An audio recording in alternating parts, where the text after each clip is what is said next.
Hey, what's up, guys? What's going on? Happy Saturday or Sunday if you happen to be in that one section of the world where it's, well, Sunday.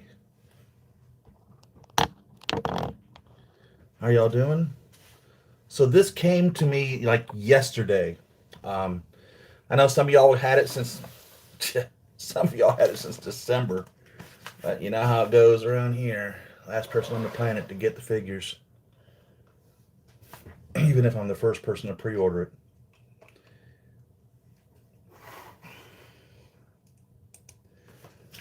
Iron Man Mark 21 diecast. So excited about this figure for a couple of reasons. One, the Mark 21 is absolutely my all-time favorite figure. This chrome version that came out it came out when they opened up the new Disney out there in Shanghai 3 years ago or 4 years ago or how long ago it was. Nothing has, in my opinion, surpassed this in regards to amazability of it.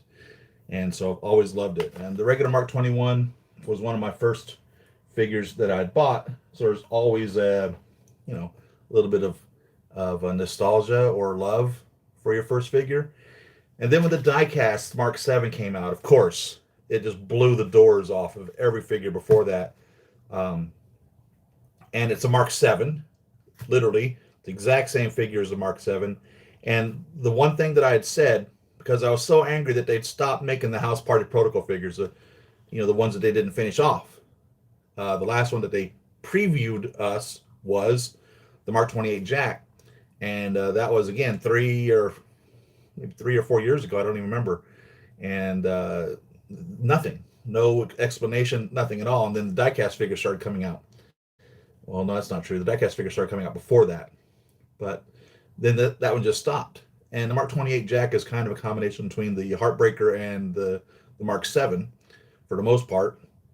So I theorized that they were going to continue that figure once diecast figures started coming out of the Mark 7. So the Mark 7 diecast came out.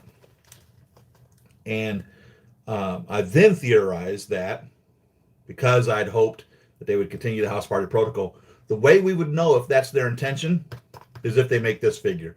There's no reason other than that to make this figure. And it's the easiest figure to make in the continuation of the House Party Protocol because it's literally just a Mark 7 painted gold. There's no difference between the Mark 21 and the Mark 7 in regards to the actual suit itself. So it's literally just the Mark 7 gold. And so with the announcement of this, I was really happy because, in my opinion, and I hope that we do actually see this, it's on.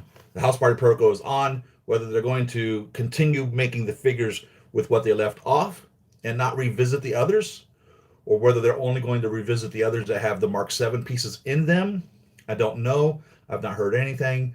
But the simple fact that they made this again, it could just be a full-on money grab. That's obviously always possible as well. But I believe that it's going to be the continuation of the House Party Protocol.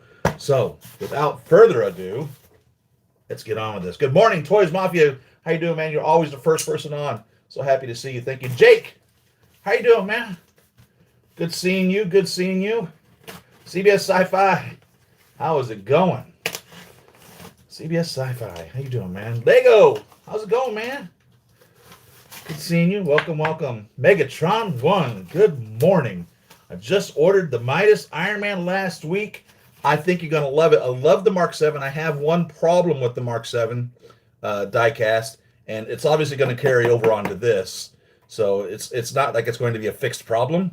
And we'll discuss that as we get into it. If you're familiar with my Mark 7 review, then you already know what I'm going to talk about in regards to what that problem is. And I don't know what a solution is to it. That's not true. Obviously, the solution is to glue the piece onto the figure. And I don't know what kind of solution that really is when you get down to it. But it's a piece on the back here. It's not on these. It's not on the plastic pieces at all. But where it is on the diecast piece, I'm not going to get my Mark 7 down just to show you that. But right on the back of these Mark 7 pieces, there's this little hip back of the hip piece here that just pops off. It's impossible to keep the doggone thing on. If you ever touch, bump, or move your figure, it's gonna pop clean off. So I guarantee you, it's gonna be the same problem on this figure because it's the same suit. So, and it's minor. It's just a nuisance. So.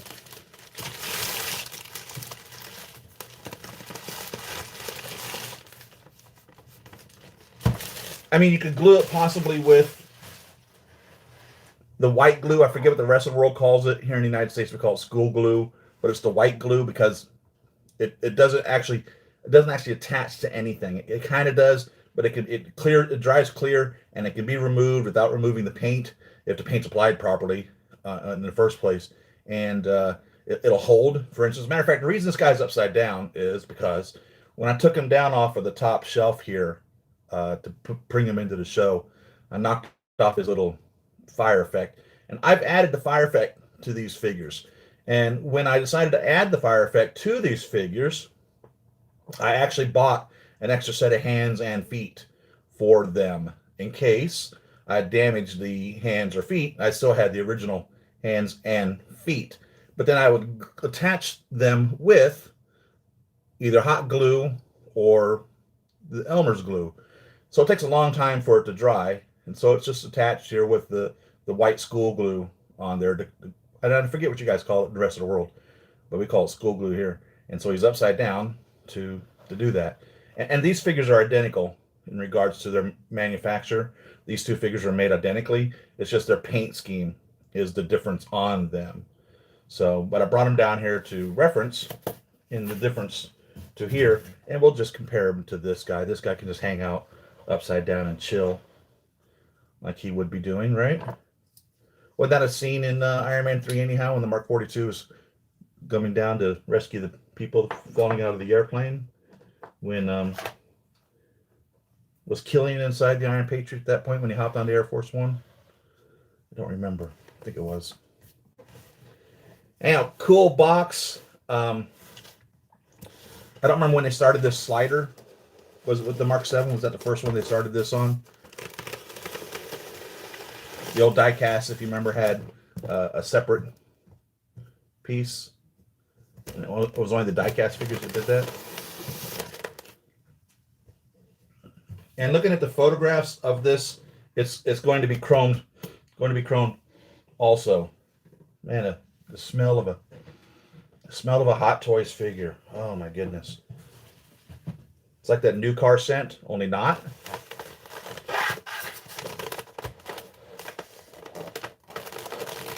Max King, how you doing, man? Good afternoon to you. It must be over there in England, right? Let's see this. I'm good. I hope you and the others have our wells. Yes, thank you very much. She's having some difficulty, but she has good days and high days. It's one of these things. That's always not fun. Cool little figure base here, I can tell already. I don't know if it'll ever get used, though. Make them all in die cast now, right? That'd be cool. I had the same problem with my Mark 7 that falling off all the doggone time. I got a feeling they are doing make a black Mark 7. Oh, and a Sub-Zero Mark 7 die cast. That'd be cool. I like my Stealth and the Sub-Zero, or the chocolate and the white chocolate. Maybe they can talk chocolate into getting back involved into it, right? I'm sure they've made a ton of customers coming in to get those. This is the this base has the lights in it. Let's hope they actually put some lights in it. Oh, that would be so super cool. If they don't, I'm sure there's a video someplace of somebody that's installed lights in these that you can find. I'm not the guy to ask how to do it.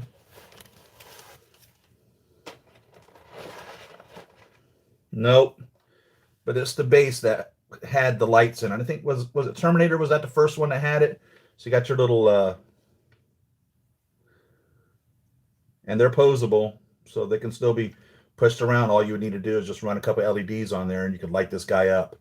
And yeah, that would be really cool. It'd be a nice little centerpiece for your collection. Of course, you know, your non-Iron Man friends, they might guess who it is, because he's all gold, and it does say Iron Man on it. So it wouldn't necessarily have to be a full-on explanation to them of what it is they're looking at.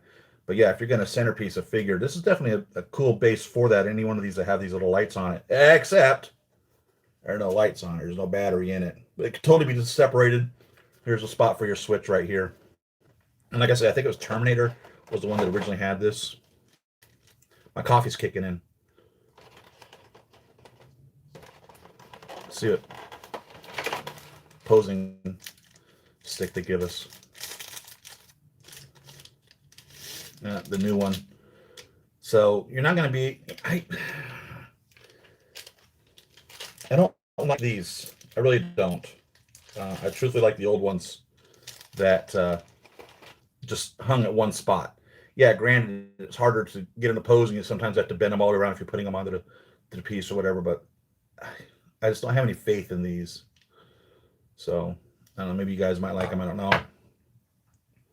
Pulling the pieces off of the back here. So far, none of these are chromed.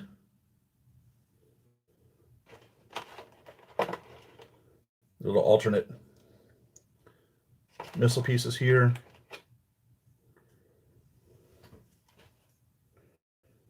This kind of has a little chrome in it. Not really. It's just super shiny. Little thigh piece here with the missiles on it. It's almost a rose gold. Now I say that in comparison to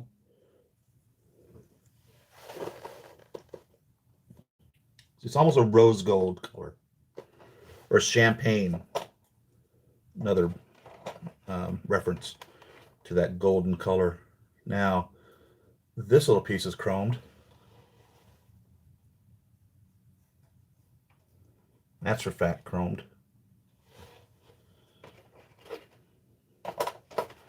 Batteries. And the nicer lobster claw for resting on.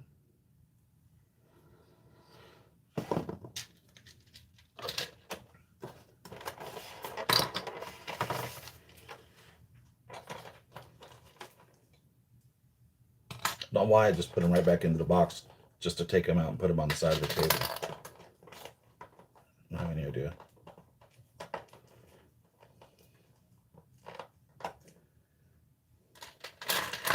Yeah, Hot Toys is pretty good about that money grab, aren't they? If they can make a black one and a white one, yeah, they're going to do it. But I truthfully really hope this is the sign of the beginning of it all, of the continuation of the House Party Protocol. And yeah, it would be nice if they die-casted all of them. Obviously, something like the Mark 38 probably would not be die-casted.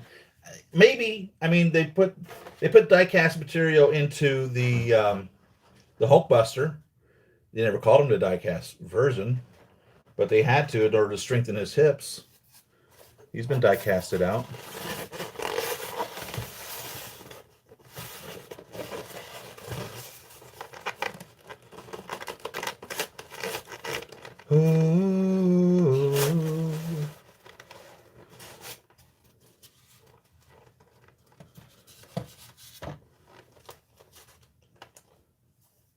So no accessories, no head sculpt, no alternate helmet, just the figure. And in Iron Man 3, when all the figures or all the suits are lining up around the giant crane or whatever that thing was that they were flying around, I think it was a crane. I have no idea. Everyone thinks that what they're seeing is Mark. I forget whether it's the Mark 21 that the people say that they're seeing or the Mark 20 Python they say that they're seeing, but they confuse those two. And unless you actually absolutely still image the video where you see the suit come in, you can see it's one or the other. So between these two suits, and I don't remember which one it is, one of them was never screen seen. And I don't remember whether it's the 21 or the 20, but one of them was never screen seen. And I think it's the Python is the one that was never actually screen seen. And when it shows up, only by looking at the position of the pieces on the suit can you tell it's not the one that you think it is when you look at it? But the coloration makes it, it's the python. So the coloration makes you think it's the python that you're looking at because it appears to be brown and gold, which is what the python is, but it's not. It's the Mark 21 chrome. It's Mark 21 Midas, not chrome.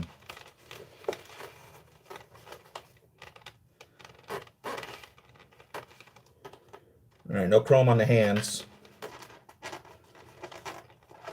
So I have a feeling that the chrome is still going to be more on this figure than this one. So this is going to have some chrome elements, but I think this one's still going to be the chrome. So it's going to be a nice crossover between the two, is what I believe.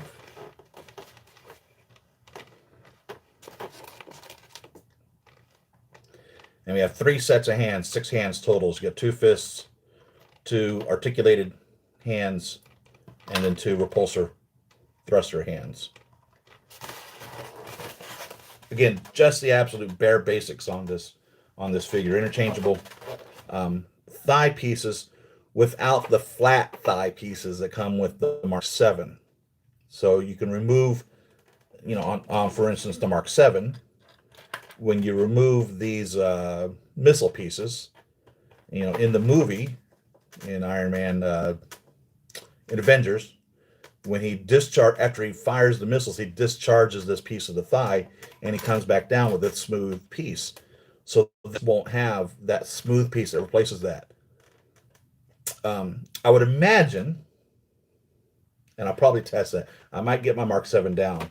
I might test that. I would imagine they're interchangeable. Sometimes they make them so they can't be interchanged, but obviously this can be put on here. So I would assume if you wanted to make the smooth-legged Mark 7, you can. It's the same figure.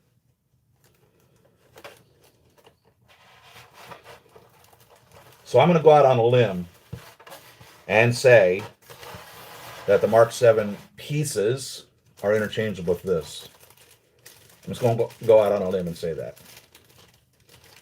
Not that I've ever gotten in trouble for saying that before, that something is definitely going to fit, and then find out that it doesn't. But it's not like I get paid for this. So there's nobody going to be knocking on my door saying, hey, you can't say that about that figure. How dare you? Or we'll pull your sponsorship. Okay. No, it's being sponsored in the first place.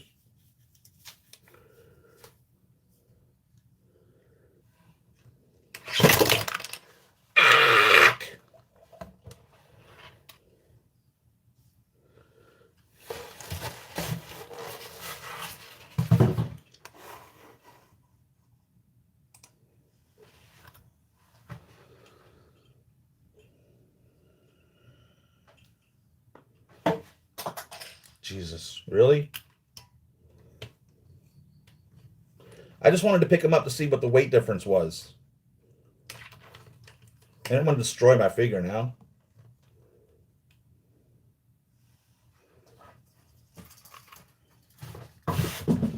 Because, you know, I'm excellent at being able to tell the exact weight of something just by holding it in my hands.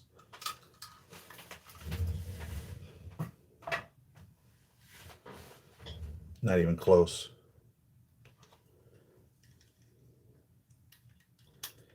Okay, but if you know what this feels like, which it feels like nothing in your hand, and you know what a die-cast figure feels like, I mean, for real, there's a huge difference here in the weight of them. I mean, huge. Close him up. Got a scale over here. We'll actually get a real weight of them.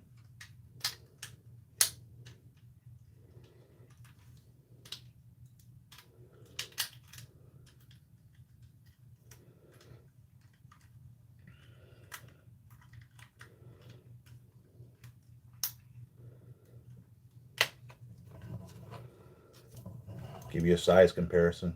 Again, it's a Mark 7, so if you're familiar with the Mark 7 and the size comparison between the standard and die-cast, you're already way ahead of the game.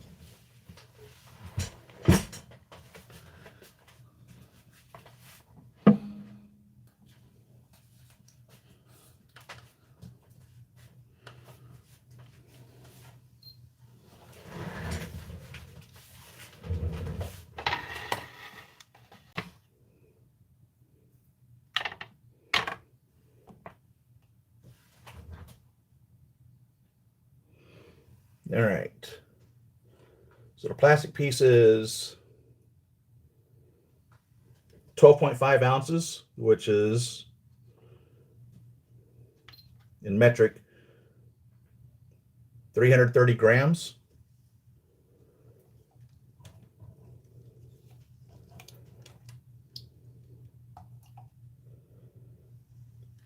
Three times as much, 984 grams. 2 pounds, 2.3 ounces. So it's 3 times the weight of this guy right here.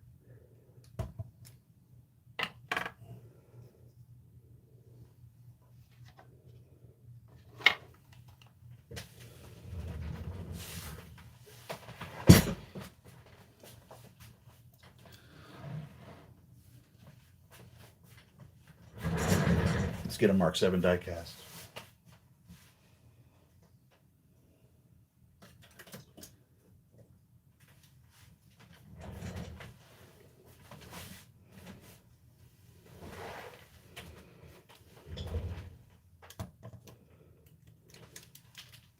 Tony, how's it going, dude? Good seeing you, man. Let's see where we at. They are, but we would buy them. Hell yeah, we would. I want the Silver Centurion and diecast. Yeah. There's a lot of figures that use the Silver Centurion in it. C'est bon, Mason! How's it going, man?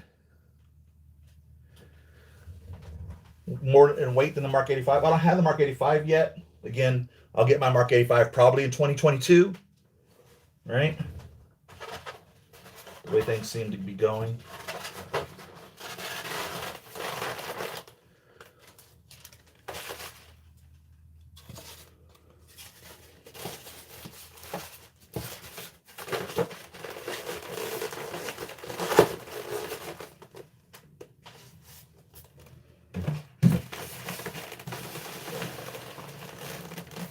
A Toys exclusive sticker on here. So I don't know if they're still doing it. They used to be, they had 5 different stickers that determined where it was released by which Hot Toys distributor. So this is the one that came from Sideshow. This came from Sideshow. In 20 years, Hot Toys first started making figures in year 2000. So that's what the 20 stands for. They made like little army guys when they first started. So what I want to see is if this thigh piece is interchangeable. I'm almost positive it is. I mean, it's possible that they could have changed the figure slightly for this. They have done things like with the Mark 27 Disco, which had the Mark 7 pieces on it. They glued the pieces on there. But we're already getting the interchangeable pieces in the first place. The Mark 27 Disco didn't come with the interchangeable pieces. It just came with, you know, this thigh piece here on it. So if you removed it, it was glued. You could, once you removed it, you could put on these if you wanted to, but it wasn't designed to go that way. Well, that's not true. It was designed to go that way, but then they altered it to make it so it wasn't so easily interchangeable for whatever reason. So I guarantee you this isn't glued on. Unless somebody lost their absolute mind at Hot Toys and included the interchangeable pieces and then glued these on so they couldn't be interchanged. I can't imagine that ever happening. But Hot Toys quality has gone right out the window of late. So anything is possible. Their quality control department has gone on vacation.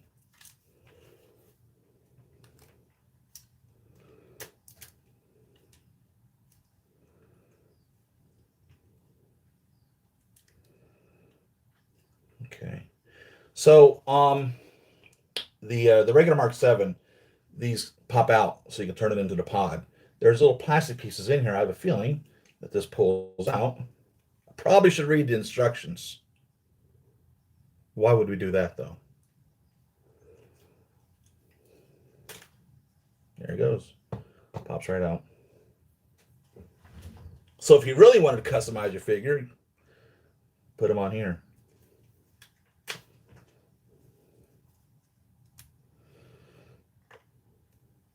No, you can't do this with your plastic Mark 7 or Mark 21 for that matter.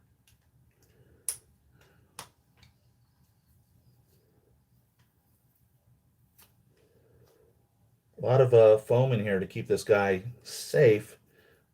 So far, I'm not seeing very many chrome pieces on him, which is cool. Still makes this a prettier figure, if you will. It's so pretty.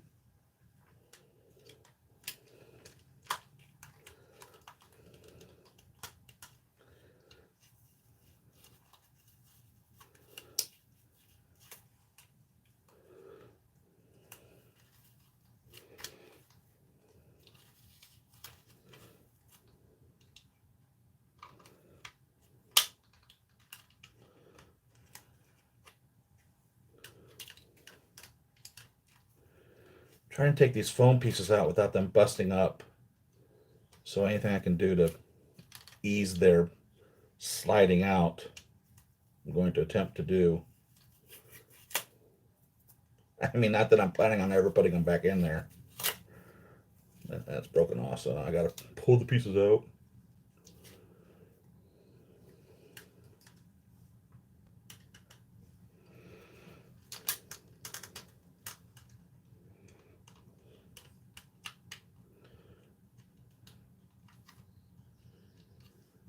Yeah, there's very few chrome pieces on here as I'm looking at him.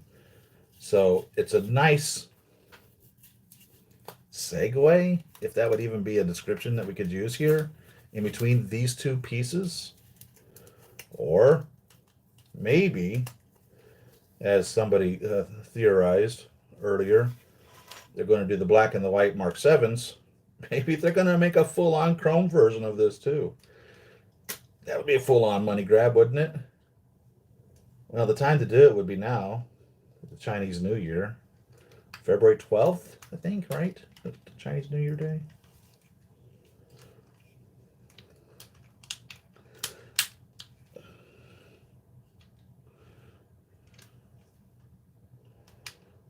Solid. He feels solid.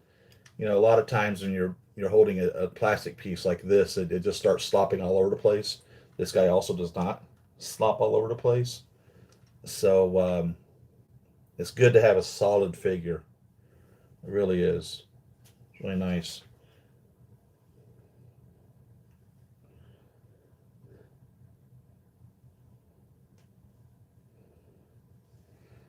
Yeah, the only chrome pieces really that I see are just the missile areas here on the forearm, the chest, and the little rib cage area here. So these are really the only pieces that are chromed out on him. Let me get this leg all the way up there yet. I don't believe. Yeah, it's up there. He's just standing funny.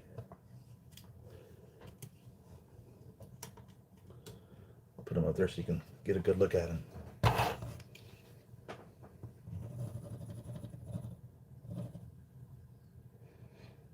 He looks nice.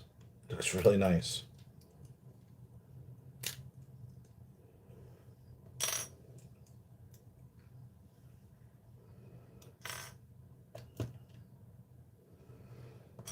And these are the little smooth pieces that I was talking about that you can put on them. We've seen this in Avengers after he flew the nuclear missile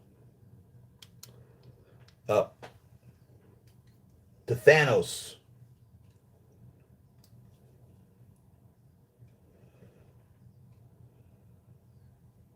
I'm waiting for those little pieces to pop off his back that we were talking about earlier.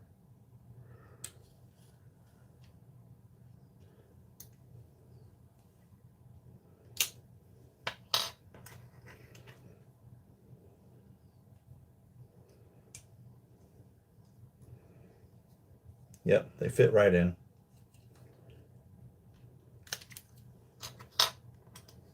Now, on the Mark 7, they're battle damaged, but they fit there.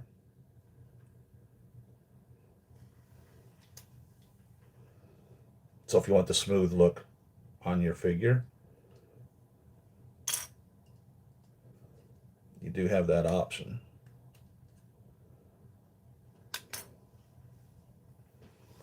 What do we got? So we got him over here with the smooth that I've snatched obviously off the Mark XXI. And here we have him with them sealed up. So let's put missiles ready to be deployed. And it looks nice. It's a rose gold or a champagne color. It looks nice. It'll fit in there really well. Isn't that interesting? I'm struggling to get this in here. It's the right one. It says L on it, and obviously I can tell because of the angled portion that it goes on this tag. Why isn't it going in, though? What's the question?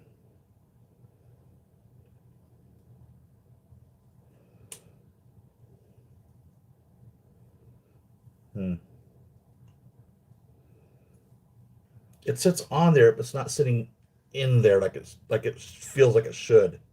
You know what I'm saying? It just doesn't feel right.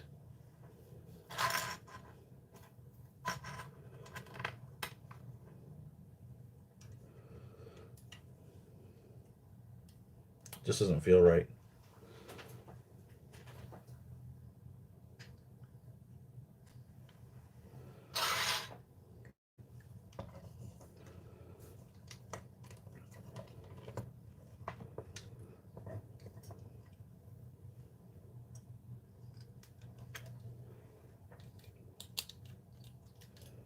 So that feels right.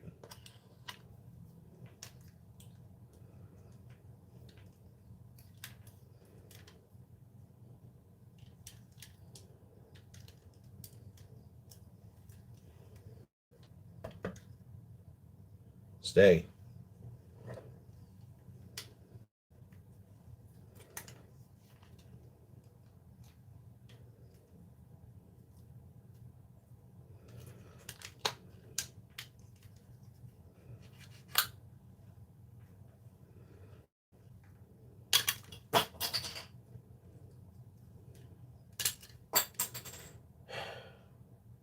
Should we go 3 for 3? Saved one.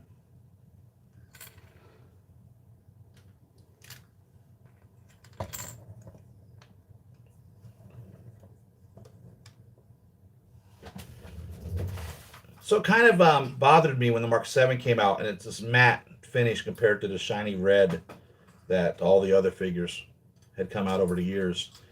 And it was one of you guys that had done the research and verified that it was actually a scarlet. I mean, a matte finish instead of bright and shiny. And then I went back and also as well reviewed the films, and it is. It's this. There's 3 for 3.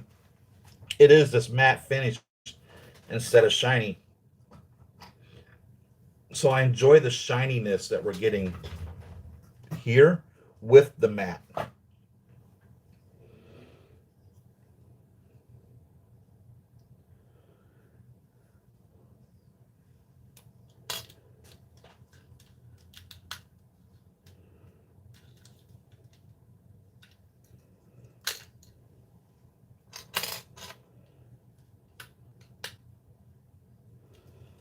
There you go.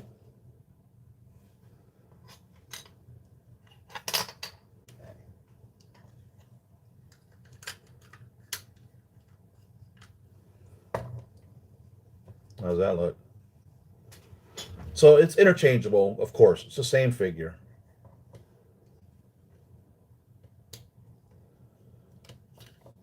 If one of you guys wanted to, paint up a Mark VII into gold or chrome it out or whatever, use the battle damage pieces here.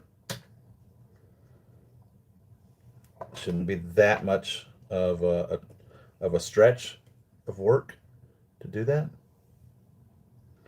Like I would know.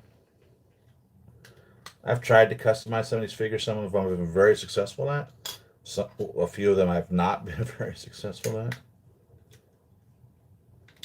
I tried to make a blue steel back before the blue steel was released. That was a disaster. Tried to turn a Mark III into a Mark II. That was a disaster.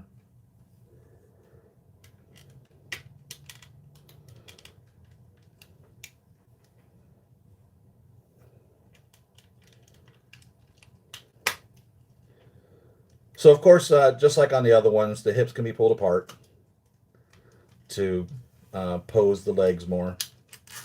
Okay, just like on the other one, the knee can come apart.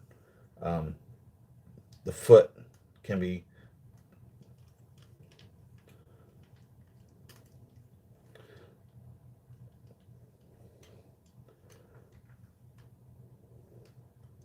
Trying to remember if the foot comes off of the Mark 7. I'm not going to yank on it without looking at it. I am going to look at the instruction manual.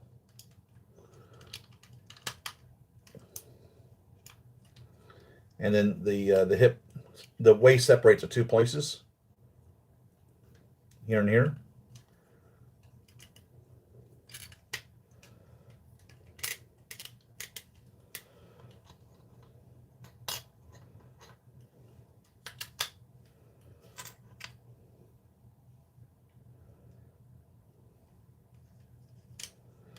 These pieces go on real easily. Jesus. Some of y'all know why I drop pieces all the time. If you're new to the channel, I'll explain to you why I drop pieces all the time.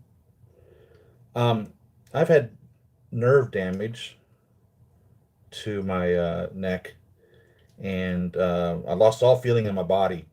Kind of like that superhero Kick-Ass did, only it's nothing like the movie where you lose all the feeling in your body. So they performed the surgery. It took months for me to even be able to walk properly again. And slowly the feeling started returning. And some of me is like hypersensitive now. I mean, like hypersensitive. Some of me, the feeling didn't fully restore. For instance, at the extremities, I have no feeling in my toes, and the feeling in my fingers is reduced so much so that I can't necessarily tell how hard I'm holding on to something. So I believe I'm holding on to it. I see it in my hand. I know I'm holding on to it. I can feel it, but I can't tell how hard I'm really holding on to it. So I think I'm holding on to it hard enough to hold it, and I'm not, obviously.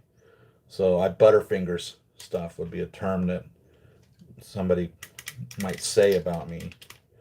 So it's not an accurate term. I'm not a butterfingers. I just don't feel it. And that was the little thigh piece that just didn't snap in there all the way. Told you it didn't feel right. This piece I'm having some difficulty getting down again after pulling this up. Doesn't want to cooperate.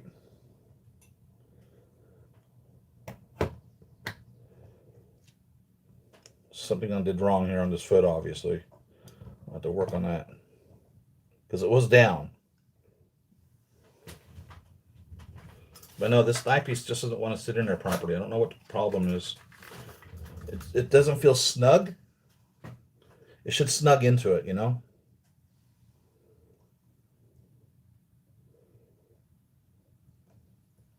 Now, again, the way you can make something tighter is little Elmer's glue, little white glue. It clears dry.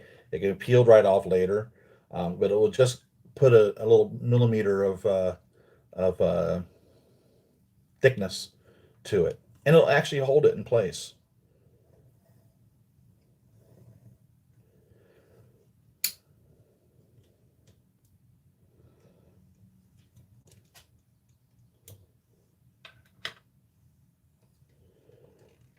So now the other big difference between the plastic and the die cast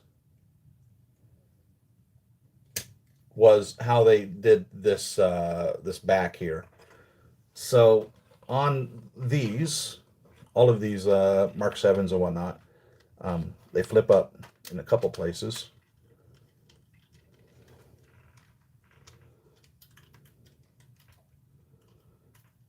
Let's get this in here properly.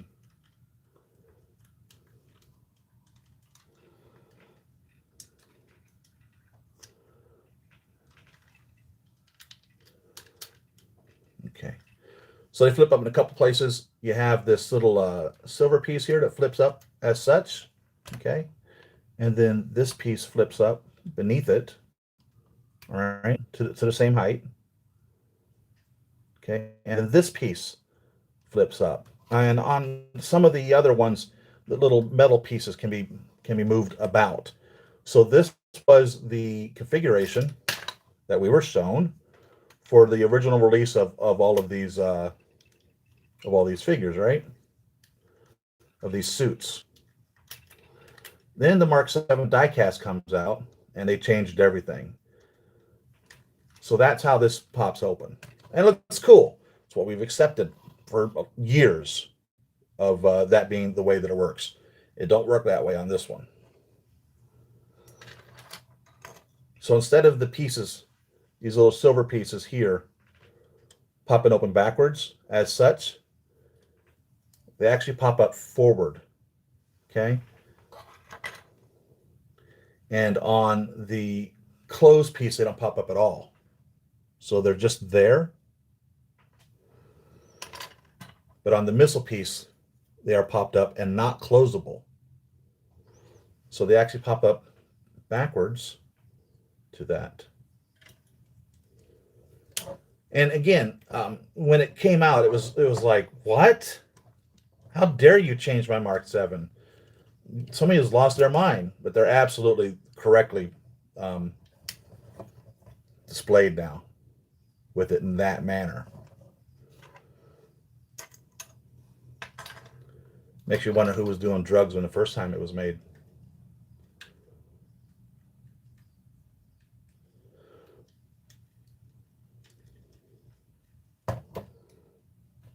And obvious, well, I'm not saying, okay, well, maybe not the word obvious would be a good word to use in this instance.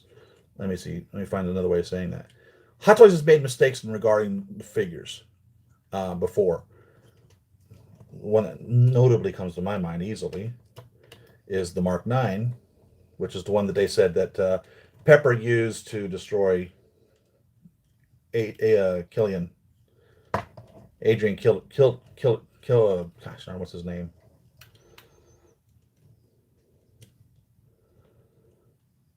In Iron Man 3. But it wasn't. It was the Mark 8. And we never received a Mark 8 ever.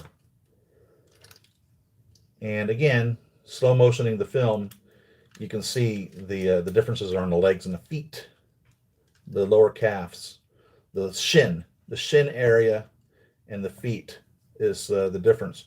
The Mark 9 has the Heartbreaker legs, and the Mark 8 has the Silver Centurion legs. So talking again about diecast Silver Centurion, in order for them to make the Mark 8, they'll have to have a Silver Centurion. But the Mark 8 has the Silver Centurion legs. So here you can see with these pieces here compared to, make sure he's going to stand for me before I let go of him. See that? I've done something. I've got to figure out what I did wrong here. I don't know if you guys can see the down at the feet right yet. I'll close these. But yeah, you can see this. The difference here. And so when you flip it up, that's as far up as it goes. Whereas this one goes, all the way up to there. And then the next piece is these little guys here, they only come out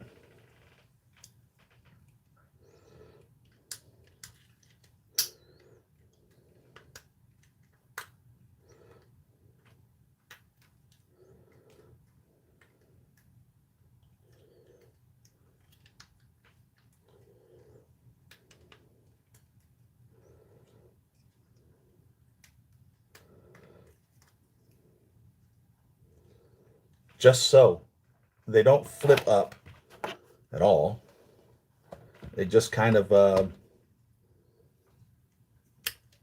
slide out. There's no flip up to it. Okay, and in comparison, these totally flip up. And I like this because it's what I've seen for 7 years. But I accept this because, well, it's what it is. And then the little piece that pops off all the gosh darn time is this little guy right here. And I'm not going to yank him off. How they may have glued it on to this one. Um, Jesus. Now that, I literally popped it off because I put my hand underneath it. But this little piece right here is what pops off all the time. It's required to be able to be removed in order to make the pod for the Mark 7. But if you're not going to pod this out, then it's not required to come out. So I wouldn't touch it if at all possible. Leave the gosh darn thing alone. You don't want to make it any loose. They may have glued it on. But this piece right here pops off all the gosh darn time. All the time. And as you're seeing here, nothing is really fitting in there very tightly. So this is definitely a figure you're going to want to set up and forget it. Set it and forget it. Literally. You don't want to keep touching it.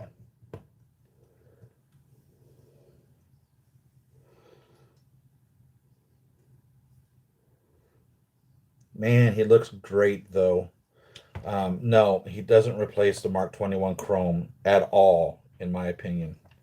Okay, here's what it is. The little foot slider is up too high. Slide that down. I knew something was wrong. This little piece here on the foot that you can slide up and down for the toe articulation. And I had it up. And because it was up, every time I would put this up, it would push the little ankle piece up. So I had to pull this back down in order for the ankle piece to close properly on it. So that's what it was. By the way, of why that was up there. And I knew it was something I had done wrong.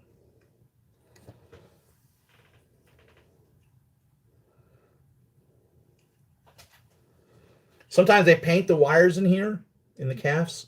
Sometimes they don't. So I want to see if they've painted them red, blue, and yellow, or if they've left them silver.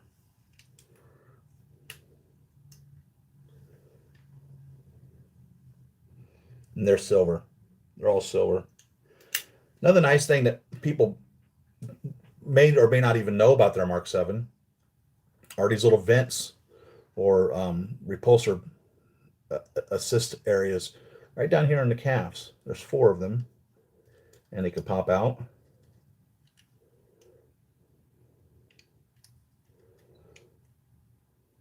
They don't talk about it in the instruction manual, so not many people even know that they're there. Those little guys right there.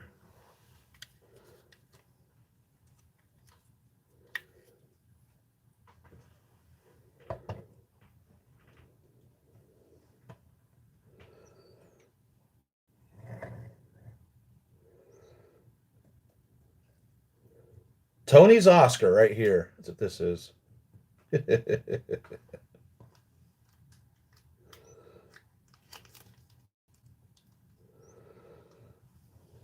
No chrome on the head sculpt at all. Interesting. I would have liked to have seen more chrome, but I guess I'm glad that there's not, because that piece still maintains its amazingness. Amazingness. Amazingness.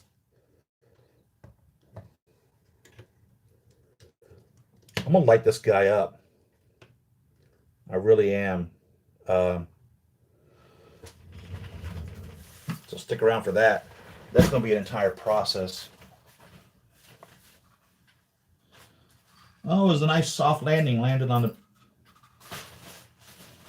a figure bag. Next week, we're going to do a piece I've been waiting for a long time. The Super Duck Mantis came in. There were 2 companies that made that, and I think now Hot Toys is going to be making one also. And of the 2, I felt the Super Duck looked better, so I ordered that. The other one's been out for ages, and I was like really disappointed. I was like, gosh, maybe Super Duck will never even release the gosh darn thing. So when it came in the mail, I was kind of surprised. I was like, yay, about time. So we're going to unbox that next week.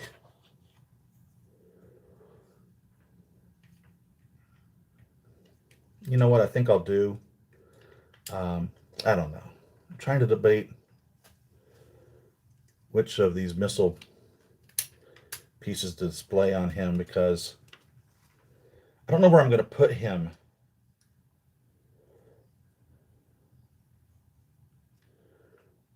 I ought to just put him up with the Mark XXI, the Stealth, and the Sub-Zero, or the Arctic, Subarctic, whatever it is. Black one and a white one. Truthfully, it's where he belongs. But this is still my main guy right here, I'll tell you that much. No doubt about that. I like this, okay? I like it a lot. But this is still the more beautiful piece with all the chrome on it. I did a little, like 5-minute music video of just this piece rotating, and you can see all the outdoors in the sun. You see all the beautiful reflection on it. So check that video out. I'll see if I can't link it, if I remember, in someplace up here. It'll be over here in the video. I'll see if I can't link it if you want to check that out. It really looks nice out in the sun with all this shine on it. And so all the pieces I see that are chrome on it are just the missile pieces and the chest pieces. All the rest of the figure appears to be matted out like this, but a different shade of gold again as well. More closer to the gold on this.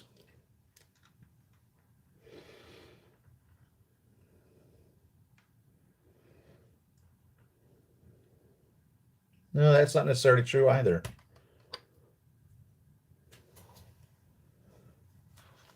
Let's have a good look at this. Man, it's hard to say. It's definitely different than the other two. So if you're a Mark VII collector or an Iron Man collector and you like the style of the Mark VII, and you have a chrome or a Midas, I mean, you can throw this into your setup, and it's not going to look like an exact duplicate figure. You know what I mean? I'm happy, very happy, very happy. But I'm even more so happy that this guy still holds his place of prominence. So many of the collectors, from my understanding, are dumping their plastic figures because of the die cast. And I don't think I recommend that. Sure, if you don't have the room for them, and that's why you're dumping them, yeah, but the plastic ones are just designed differently. You know, it's a whole different figure. You know what I mean? See if this has had enough time to set. I doubt it. It might. Probably shouldn't do this.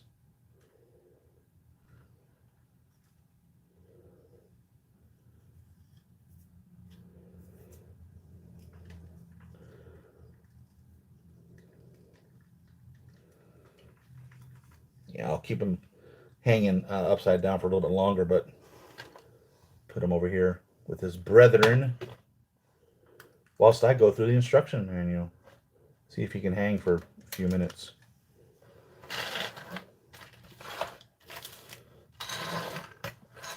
Can you see him up there?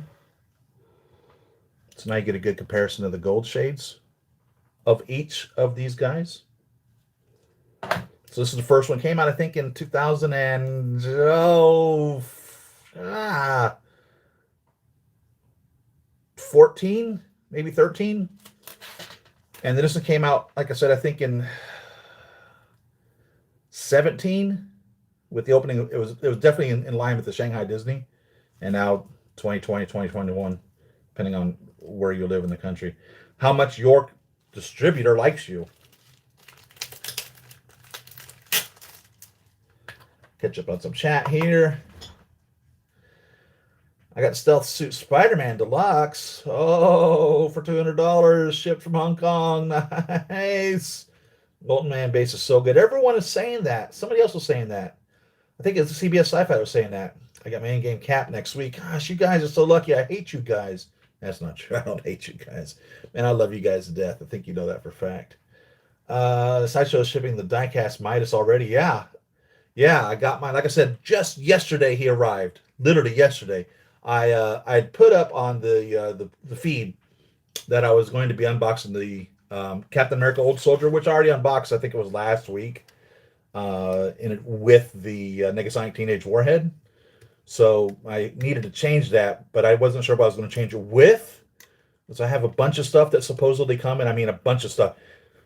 So historically, um, the way that it works in our community is that all the figures that are slated to be released in like January and February, they all ship in like December. Like all of them just come right before Christmas. Bam, your wallet's going to be drained. And if you've got like 10 figures coming out between, oh gosh, not 10, let's just say three. You've got three figures that are supposed to be coming out in January and February. Boom, they're going to come out in December.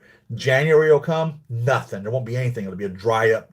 There won't be any figures coming. February, they'll start trickling in. And that's kind of been the case this year, but not really. So we didn't get that big drop of figures that I seen at Christmas time. And so they're kind of slowly just coming right now. But I've got like 10 or 15 figures that are going to be like coming like right now.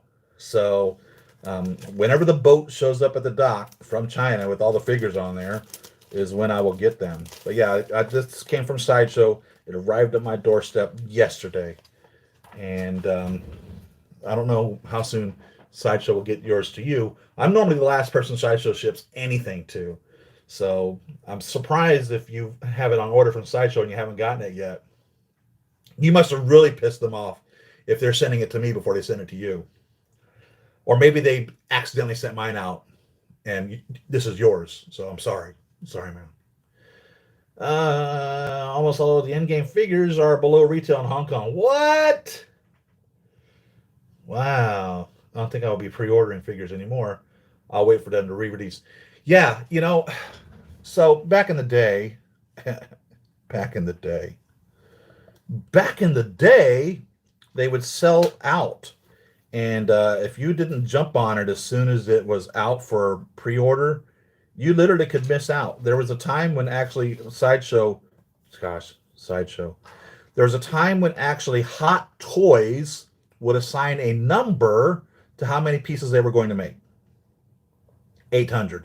16 sometimes was a release. 16 figures is a release count of one of the Mark XXIs. But that's gone. They stopped giving release numbers 7 years ago. Matter of fact, it was the Mark VI was the last one they stopped giving release numbers on. And now with the re-releases of figures, we're not even seeing any guarantee of any limitability. To use the term limited collectible figure on these now is starting to become laughable. So in history, there's a couple of companies out there that have always made collectible pieces. I think Bradshaw, I'm trying to remember, is one of these pieces. They'd make these plates and stuff like that. Elvis Presley plates were very popular back in the 80s and 90s. And hell, they may still be popular to this day. And they would all say limited edition on them, but they would never release how many actually were being limitedly produced. So on any of these figures, because they're not numbered, because they're not a true limited edition, you really don't have any idea of what it was. So they would overmake or undermake figures based off of what they thought they may or may not be able to sell. For instance, the Mark 47 was originally sold out on the first run. And that was, I think, for several reasons. It's a red and silver suit, and traditionally, the collectors have less interest in anything that's not red and gold. That's a simple fact. If it's not red and gold, they don't sell very many of them. You can still probably find a silver Centurion brand spanking new on the shelf somewhere that's never been sold because it's red and silver instead of red and gold. And so here they are. They're making another red and silver Iron Man suit. So why would they make a bunch of them? They have a red and silver Iron Man suit that nobody's buying. The silver Centurion still sitting on the shelf 5 years later. So they released the Mark 47. It sold out, and it sold out. Spider-Man was, I think, probably the key element to that, because they now were talking not only to Marvel fans and Iron Man fans, but they were talking to Spider-Man fans, and there are straight up Spider-Man fans that don't know anything about the rest of the Marvel universe at all. And I was like that. The only time I'd learned anything about the other characters was when they appeared in a Spider-Man comic. And if they didn't appear in the comic, I had no knowledge of them. And so that was how that goes. So Spider-Man comes out, bam, here's the Iron Man Mark 47. It's part of the Spider-Man story. I have to get this figure. It's sold out. How come I can't get it? And that's what started, in my opinion, really this re-release. Maybe the Mark 42 was what kind of really started this re-release. They did make a Mark 42 second run of it, but they fixed it. The butt on it was wrong. The legs dropped incorrectly, and they fixed that problem with it. And I didn't know that that was the case. I passed on the re-release of it because it was really not a re-release. It was really another edition. Had its own MMS number and everything. But now they're straight up making straight up duplicates, keeping the same MMS number and the whole 9 yards, which is now shooting this whole limited ability or limited collectability out of them. So back to the story of ordering them through pre-order or buying them after they hit the shelf. There could be a repercussion from that. So if all of us stop pre-ordering the figures, okay, because we're going to wait and pay for it once it hits the shelf and save some money, that's going to work fine for us for a while, okay? But what's going to eventually happen is they'll stop making so many of them as well. I think probably the procedure that they're following now is based off of pre-orders, determines how many they make. Let's say they make pre-orders times 2. Let's just say 1,000 of them get pre-ordered, so they decide to crank out 2,000. That seems like an excessive number, but let's just say that that's the case.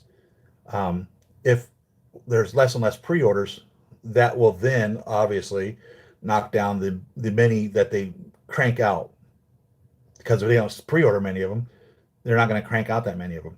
Truthfully, I have a hard time believing from the moment that they have the prototype fabricated enough to photograph, to show us, to sell to us, that it takes over a year to get it down the assembly line and out to be sold. But that's where we're at. Pre-order pops, and they're talking about August 2022, a year and a half later. That gives them plenty of time to sell as many of them as they think they can through pre-order, manufacture the things of following the pre-order orders, and then ship them out. So what's going to happen is if we stop pre-ordering them, they'll stop making so many, and that's going to create a limited release of them. So it's going to be a nice give or take or whatever to see how that happens. But I've thought about that myself in regards to not pre-ordering them and just buying them later when they're less. Because even along that same line, like I said with the Silver Centurion, gosh, the Red Snapper, I think when it was brand new, was, I think he was $215 or $230 or something for the Mark 35 Red Snapper when he was brand new. And again, it was another one that just didn't sell that many of. So it was still on the shelf. And they started giving away discounts, $50, $75, $100 off on these figures to get them. So if you didn't order it in the first place, if you didn't pre-order it specifically, and you bought it off of the discount shelf, you saved a ton of money. So that's always been the case in that regards, that you could save money by getting it later off the shelf through a discount. Like my Electro, I paid $50 for from I think it was Big Bad Toy Store, brand new. Same thing with the Centurion, the Chitauri Warriors, and the Chitauri Foot Soldier and the Chitauri Commander. I think I paid $100 for each of them because they just had so many. You can still buy Chitauri soldiers brand spanking new. So there's still figures out there that have flooded the shelf as Hot Toys was trying to figure out how many of these to make and hitting and missing in regards to that. So it's going to be a supply and demand situation. So it might be a good idea to, like Save on Mason is saying, to wait and order them once they hit the shelves. But what you're really going to hate is, should there actually be a limited release piece again, and you didn't get it, and they don't re-release it, you're going to hate yourself. But Hot Toys is telling us now that will never happen ever again. they're just going to reissue it, i.e., the Mark 47. And I still stand behind my opinion that the reason the Mark 47 was re-released, not because Hot Toys loves us, not because Hot Toys was tired of the scalper selling the gosh darn things for $800, as some people would say, um, but because we're going to see something in Black Widow. You guys watch, man. I'm telling you, we're going to see a 48 or a 49. The 47 is going to make a reappearance. There's going to be something in Black Widow that adds up to that. I guarantee you. I have a feeling that Black Widow takes place around the same time that Spider-Man Homecoming takes place. I have a feeling it takes place the same time that we see Iron Man, Tony Stark wearing that white outfit. I have a feeling that all of this is going to be come to an explanation there. There on IMDb for a long time they had Robert Downey Jr. listed as being a character, an actor starring in, or not starring, but appearing in the Black Widow. He's been removed, and Robert Downey Jr. has made comments saying that he's not in there. But how many times have they have they steered us wrong, and not giving us all the information or all the facts in order to keep the surprise element in there? Because Tony's their moneymaker. Robert Downey Jr. is their moneymaker. So I guarantee there's going to be an explanation of the Mark 48, 49 in there. We're going to see the Mark 47. We're going to see Tony Stark. He's going to be in there. I guarantee you he's going to be there. And I don't have any insider knowledge other than just my belief of all the events that have happened along that line. It just adds up. Why else would they re-release the Mark 47? If they loved us so much that they did it because they're tired of the scalpers, where's the gosh darn Mark III secret project? $2,000 figure, guys. They originally cost like $120. Why would Hot Toys not be jumping all over that? If Hot Toys loves you so much that they felt that you were being done wrong by the Mark 47 selling for $800, where's the Mark III secret project? Where's the Mark III secret project diecast? Where's Hela? You cannot buy a Hela right now for under $500. Another $200 figure. If Hot Toys loves you so much, where's Hela? Hot Toys don't love you, man. I'm telling you, they're a business. They're out for number one. There's a reason why that Mark 47 was re-released, and it had nothing to do with them trying to counter people selling the gosh darn thing for $800. Hey, you believe what you want, but that's just doesn't make any sense. I don't believe for 1 second that makes any sense, because nothing else adds up. If they're going to stop at $800 figure, if they're going to stop a figure that sold for $330, which I think is what the Mark 47 sold for originally, for selling from $330 to $800, which is a profit of $470, why would they not stop the profit of a $120 figure to $2,000? Or even the Mark IV gunmetal, same thing. I think it was a $150 figure thereabout.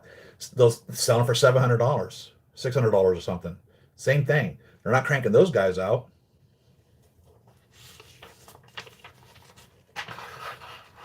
They don't love you that much. I hate to tell you, man. I hate to tell you. I know you want to believe that they do. I know you want to think that Howard Chan is sitting at his dinner table and saying grace and saying, and thank you, God, for Siri Emerald for buying all his figures from me. I love Siri Emerald so much that I'm going to make sure that he gets all these figures. Thank you, God. Amen. Nice thought. That ain't what he does. Sure, I guarantee he's probably a thankful man for his business and that we were buying his figures. But he doesn't love us that much. Sorry to say.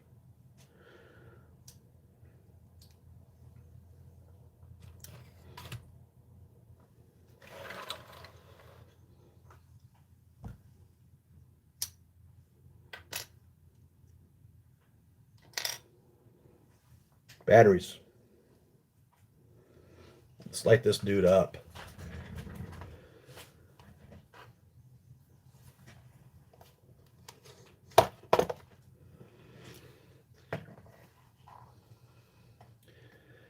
What man makes me wish that they did the other elementals as bases as well. Oh, that would be cool, wouldn't it?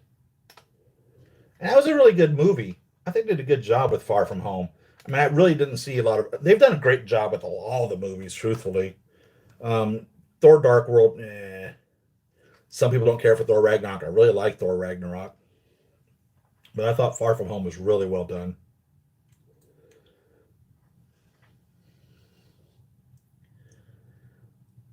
I want to diecast Sub-Zero. I'm with you, man. Who was it that said that? Thank you for ruining my brain, because now I want to diecast Sub-Zero in the stealth. I'm with you, man. Is Chrome Midas susceptible to panty fade? Well, let's have a look at him. The panty fade was through an application process of the way that they painted the red onto panties. The way that they did it then was they would paint a silver layer onto it and then red on top of that. And he doesn't appear to be faded. It appears to be the same color and shade as it was originally. I don't want to squeeze it too hard. It is the rubber, okay, which is what causes that. The material that they used, but it appears that they fixed that. And there's a way of fixing that post, which I will do one of these days, because I have some figures that suffer from the panty fade. Mark IV, Mark VI specifically is very susceptible to that. And I'll show you, since you brought it up, what that looks like so you can recognize it should you ever be in a position to have one of those figures come into your life and it suffers from it. Where is my Mark IV and Mark VI that would have the panty fade? Maybe in the other room. Let me look here. Okay, here's a Mark VI. And there's a paint that, so there's several people that have shown many ways of fixing this. And I disagree with all but one.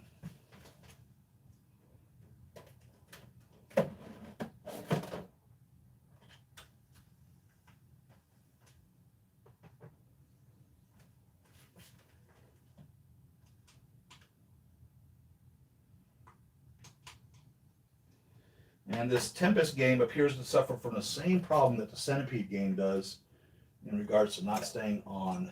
I may need to contact New Wave Toys about Tempest as well. So what happens is through time, the red paint fades on the Mark IV and Mark VI. And I think the Mark V, some Mark V's suffer from it as well. I've not seen many of the Mark V's that suffer from it. But the Mark IV and Mark VI specifically, the rubber piece that is the panties and the hands that are also made of rubber, they fade out. And it's because there's so many different applications, so many different materials used in the fabrication of this, that the paint just fades out. And like I said, there's many videos of people that are showing you ways to fix that. I'll show you the way to fix it properly.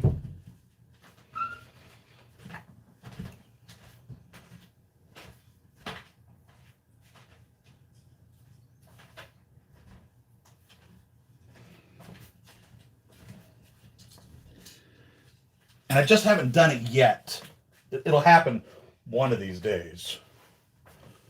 One of these days I'll get around to it.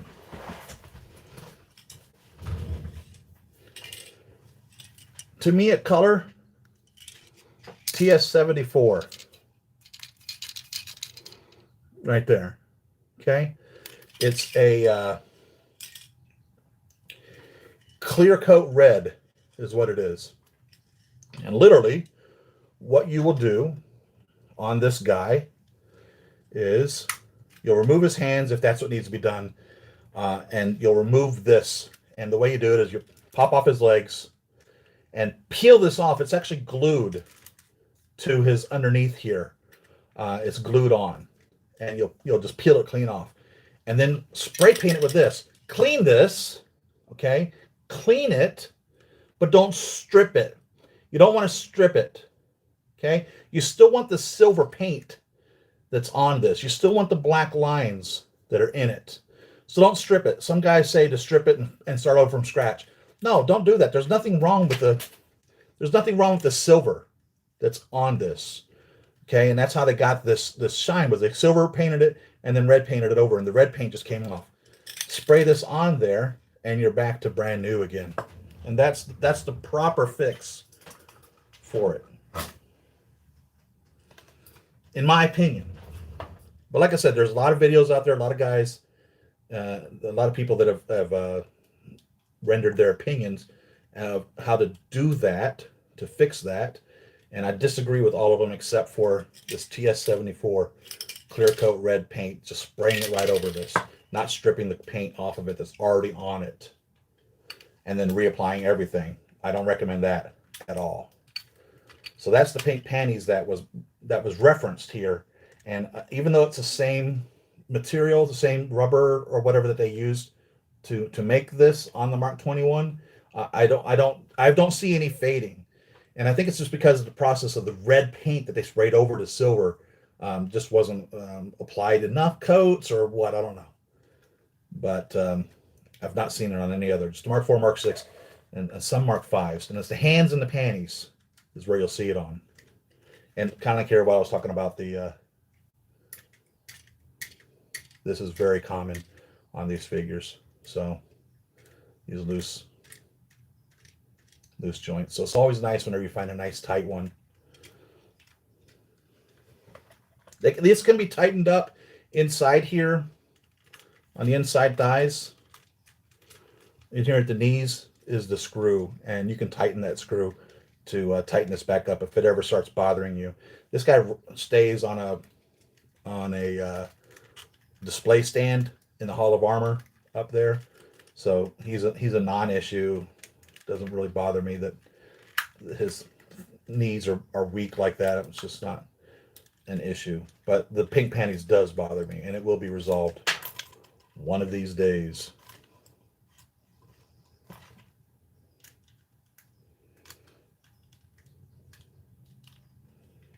And maybe the reason it's not happening on the Mark 21 is because there's no red paint on it.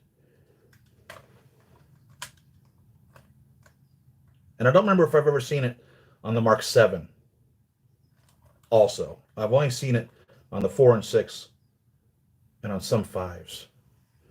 I have to lay this guy down. He's not going to stand up.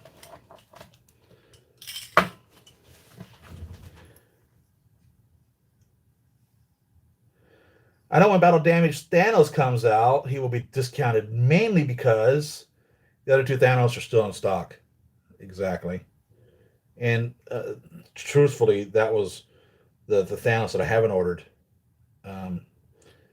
Because gosh, I've got 3 Thanos? 1, 2, 3 Thanos already? We've got Infinity War in-game and Guardians of the Galaxy 2 Thanos. I was like, how many Thanos do I really need? 4 Thanos? I don't even know if I have 4 Black Widows. 1, 2, 3, 4. I have 4 Black Widows. And I like Black Widow. I don't care for Thanos. Got a lot of Tonys. 4 Thanos? What would I need 4 Thanos for? How many Star-Lords I have? We got 3 Star-Lords. 2 Yondus. 2 Groots. 1 Captain Marvel. 4 Thanos? Save on Mason, I know you're going to get 4 Thanos. Save on Mason is a villains collector. I hope you don't mind me calling you out like that. But like what he is just saying, he's going to wait. I probably have a feeling he hasn't pre-ordered it yet. Or if he has, he's probably canceled his pre-order in anticipation of buying it from the Hong Kong shippers for less. Villain collectors, man, they're disciplined because they make less villains than they do heroes. So they're not out there like me, who buys every single damn figure that they ever make. So I find it interesting when I hear that Save on Mason has bought a hero figure. I'm curious, Save on, do you have any hero figures? And if you do, which one's your favorite and why? If you'd like to share with us, I'd like to hear. Okay, so this is the AG1 LR 621, which is the bigger of the 2 different size batteries that they include in here. They give us the little plastic screwdriver screwdriver prior, and the little screwdriver. Didn't include any tweezers with this. Um,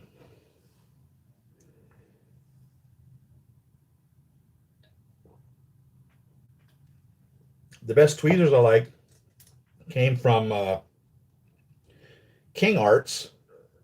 This little guy here, you put your little batteries in there and you plunge them out. It's designed for 2 batteries only. So you can put the 1 battery in there first and then pop these 2 in there and then just plunge them right out. So if you happen to have come across one of these, I really like it.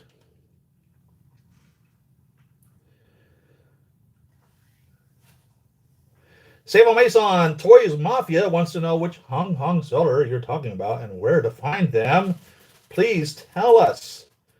I got it from a site called Toy Buying Agent. Thank you, man. Matt, 2310, how's it going? Fourth panel's perfectly balanced. As all things should be. What was it that Thanos said when Nebula reported back to him that he was successful and they killed him? It was like he was like, cool. That means my plan worked or something like that. It's like, who would think that? Dude, you're dead. They killed you. Cool. My plan worked. What the hell? He wasn't called the Mad Titan for nothing, right? I am inevitable. And I am Iron Man. Oh, what a classic scene. Classic scene. Sheesh. What a tearjerker, man. I cry at all the movies. I ain't gonna lie.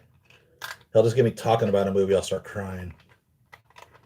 Oh man, Tony died. I like that in Far From Home when he's like, I need a suit or something like that. And he goes, you got any music? And Happy's like, I got the music. And he puts on AC/DC. Peter's like, oh, cool. I love Led Zeppelin.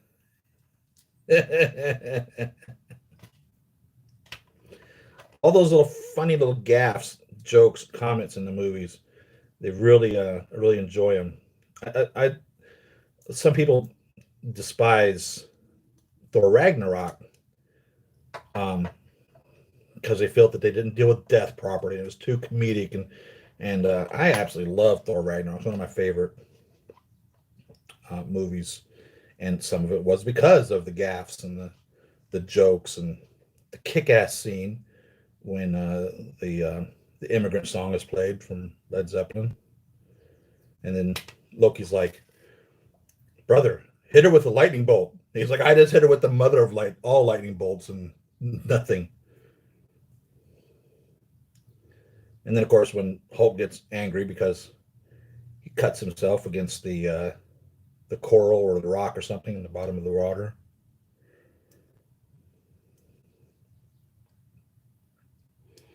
And he's fighting that giant dog. There's so many characters that I wish Hot Toys would make for real. Happy, obviously, one of them. I'm trying to remember. What's the guy's name? The gatekeeper, more or less, at Ragnarok. At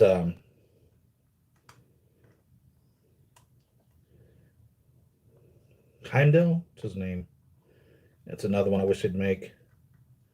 I really wish they'd make the villain from Ant-Man and the Wasp, Ghost or whatever her name was. What did I do wrong here? It's always obviously something that I did wrong, that these pieces don't go back together properly. That's not always the case. Sure feels that way, though. Come on. Can't get the little door to close. There we go. The only hero figure I have is Gamora. Oh. And Gamora, she's like this side of the fence, that type of the fence character. She could be a villain or a good guy. Right? It was either him or a tree. Isn't that what Nebula told her? It was either him or a tree. This is the guy. That was either him or a tree.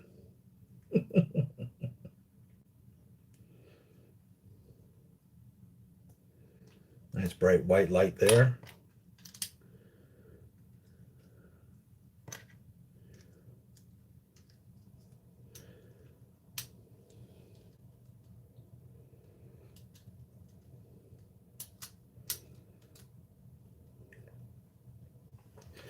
Now they're using old technology here on this die-cast faceplate with the magnets at the top here.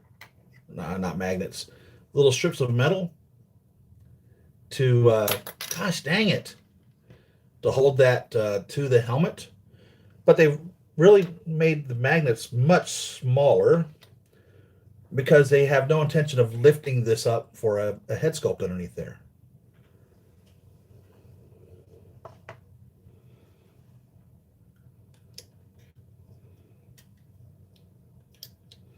But it 100% interchanges with the Mark VII, by the way. I'm curious now what the shade difference between the Mark VII and this. So on here, I don't have it on because this is the battle damaged coming back from discharging that nuclear missile Mark VII. So I don't have his faceplate on.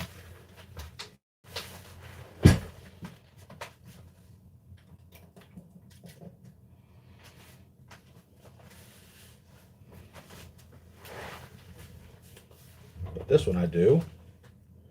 So I'm going to see what the difference in the shades between these two are.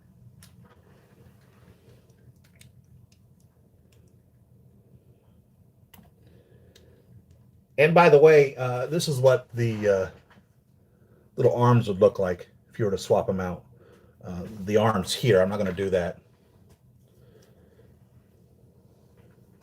That's what they look like on the figure. And there is a marked difference in shades. Mark VII is goldish. The Mark 21 is just a little bit brown in there. Just a little bit. So there's the Mark VII. There's the Mark 21. Just a little bit of brown in there. A little champagne color. Not to get these confused, we'll put it right back on his face right now. So I certainly don't want to confuse those two. Their sister and dad, I did buy the stealth suit Spider-Man Deluxe, but I'll be selling the figure. Oh, because you wanted a Molten Man. Yeah, there you go. I do have the Sideshow premium format figure that I won, but it's not with my villains collection. I really have been thinking about buying the Battle Damage Mark 85 to have just Iron Man snapping, facing all of my villains. Yeah, I am Iron Man. Yeah, that's good. That'd be a good display. I think Ace Toys are doing him. Who was I talking about that I forgot that I was talking about? Yellow Jacket and Ghost. Yes. They've denied us both. And they showed us Yellow Jacket. I think they showed us Ghost too, didn't they? They showed us the Yellow Jacket years ago. I have the 1/9 King Arts Yellow Jacket in anticipation of the 1/6 Hot Toys Yellow Jacket coming out, and it never came out. Yeah. They need to make those. Better make Kang the Conqueror, who is going to be in the third Ant-Man movie. Really? Universal Key, how's it going, man? Toys R Us is doing... Oh, nice. And calling the figure the Omniscient. Nice. That's good news. Loved Heimdall, man. He's a major player in the movies. Again, I'm not a Thor follower in the comics, so I don't know where he actually fit in all of that.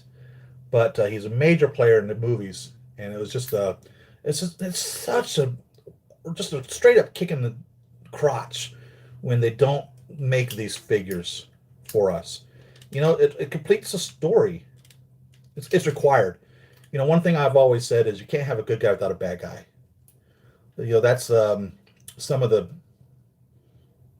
moral stories in the Spider-Man movies as J. Jonah Jameson is making these super villains and more super villains are coming about to defeat Spider-Man and whatever else, you know.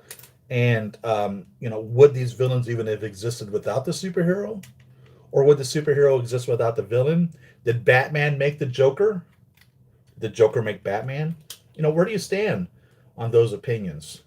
You know, it's the whole chicken and the egg thing.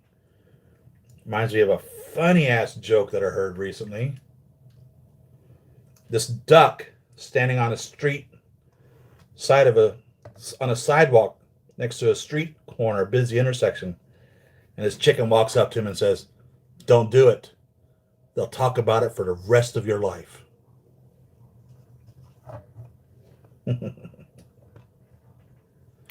Don't do it. They'll talk about it for the rest of your life.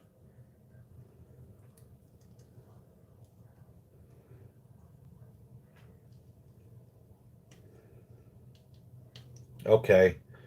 Why am I not able to figure it? Instruction manual. I said I was going to read this thing. Let's get with the program. I'm running this late, guys. I'm running this late. I'm pulling the right spot. Why isn't it coming off?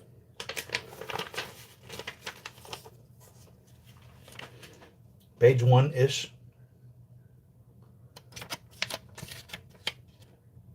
Page 2. So I'll show them all to you. And then I'll go through and light this guy up.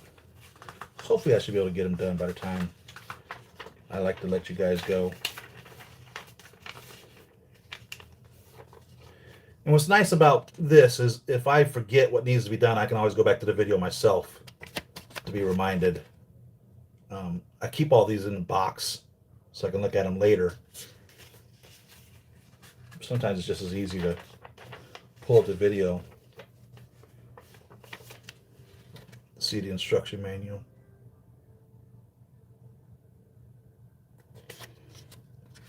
Answers your questions as to how far you can bend the figures without me having to yank them all around and make them loose. Speaking of Batman, did you see that the Batman Forever, Batman and Robin, have been announced? If you're a Batman fan, I'm sure you like that. Was that the Val Kilmer Batman, Batman Forever? I don't remember. A lot of great actors have played Batman over the years. Here's the last page for the most part. Trying to hold this steady. And of course, here's all the warnings. Yada, yada, yada, blah, blah, blah.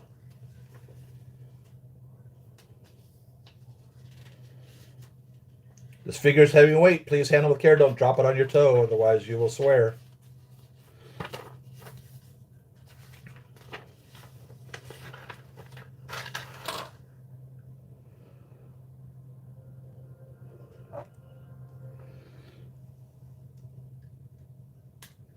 Try down, top down. I was trying from bottom up to get this centerpiece off, and it wasn't coming out. Top down came down much easier. You guys are smarter than me anyhow. You probably already knew that.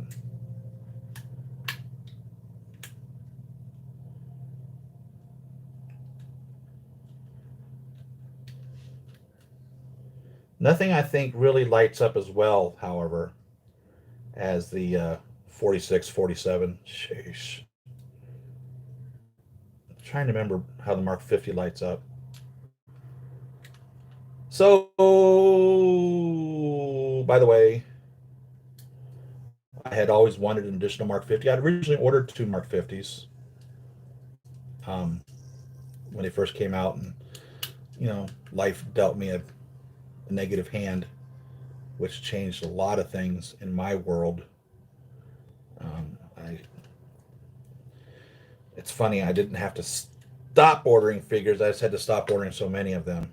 So I ended up missing out on the Doctor Strange from Doctor Strange, which I really want. I ended up missing out on Bucky from Infinity War with the disintegrating arm. I had to cancel my additional Spiderman and my Mark 50 that I wanted, because really the Mark 50 can be displayed in many forms, but I wanted to be able to display him with some of the little side pieces. Why is this not coming out? So anyhow, I bought another Mark 50. That came yesterday with my Mark 21. I don't know if I want to do an unboxing video with them. I've already done an unboxing video. But now I will have a Mark 50 that I have with the chicken feet down here fighting Thanos, but I also have him with some of the other accessories that I bought with the Mark 50 accessories. One of the ones I really like. Gosh, dang it. I swear to God, this thing is unscrewed far enough. Yeah, you hear it popping? It can't be unscrewed anymore.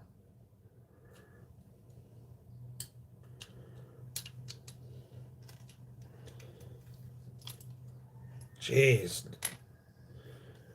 I also bought from Sideshow with my Mark 21 that came with my Mark 21 was the Thor Infinity War Thor. And the reason I bought him was because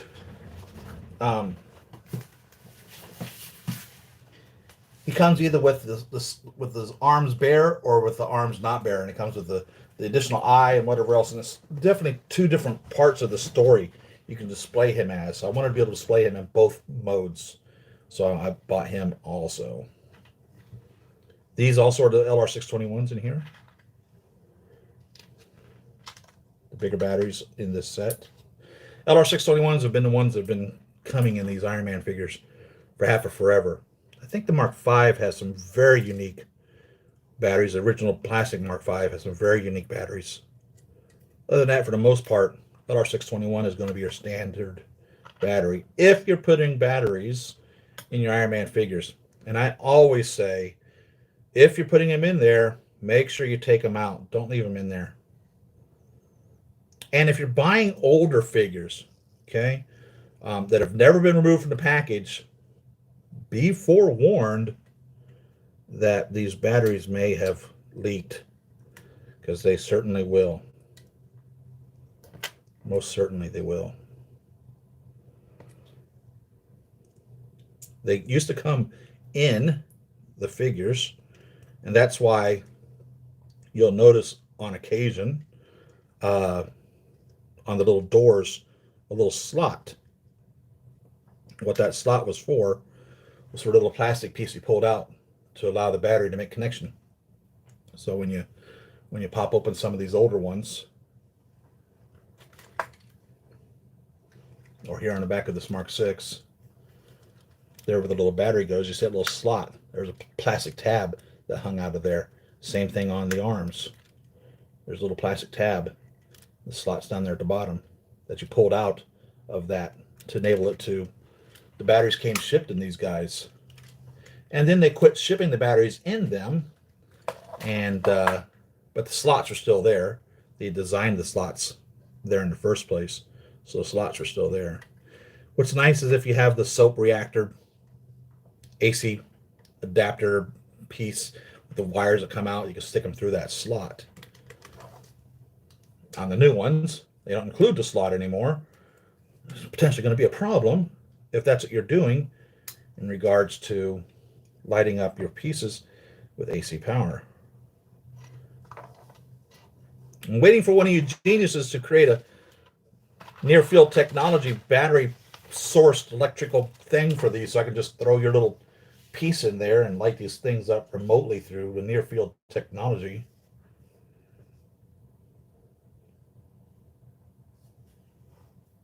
And you better give them to me for free for giving you the idea.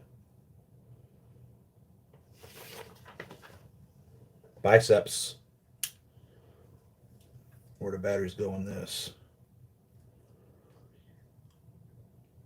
So, of course, needless to say, he's not going to light up as beautifully as the Mark 4 and 6, I guess. Do they light up in here? The Mark 7 does? I don't remember.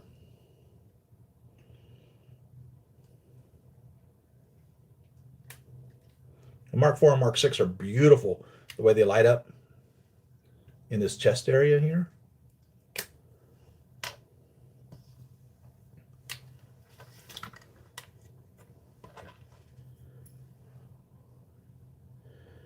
Val Kilmer, not my favorite Batman, but I love that Batmobile. Yeah. Yeah. He just did just the one. I think Clooney did just one too, didn't he? I would have to say, truthfully, I'm a Um, oh God, what's his name? The 1989 Batman. That's my guy. God, help me out. I can't remember his name. He also played the Vulture in Spider-Man: Homecoming. Right? Help me out with his name. He was my favorite Batman. He was he was the craziest. And all of you true Batman fans know that Batman is a certified nutcase. You know what I'm talking about. He's not called the Dark Knight just because he's at nighttime fighting crime. He's a Dark Knight because he's dark. He's goth. Batman is goth. For real. He truly is the Dark Knight. That's what I like. It says Michael Keaton. Thank you. If you'd put that out there already. Michael Keaton. There you go, Jake. Thank you, man. Thank you, Universal Kirk. Universal Key. Thank you very much. Michael Keaton. That's my favorite Batman. Thought Clooney did a pretty good Batman, but Michael Keaton. I think Nolan did a good Batman too. But Keaton, that's my Batman. And you got, come on, you have to give props to Adam West, even though it was so campy. And they knew it was campy. The whole thing, it was supposed to be campy. It was supposed to be a funny take on the whole thing. It was, it was serious, but it really wasn't supposed to ever really be serious. And you got to give props out to Adam West, Burt Ward, for bringing them to their television series so many years ago. But I think Michael Keaton, maybe Christopher Nolan, but Michael Keaton really brought Batman to life. In my opinion. That's my Batman. Oh, man, Adam West.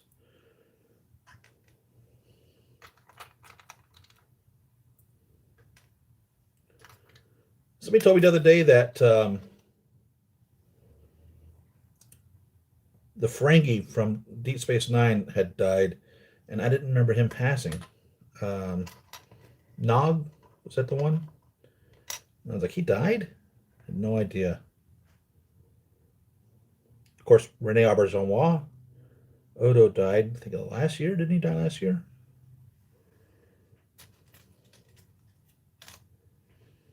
And the only reason I was bringing that up because I was, remembering when Adam West died a little while ago.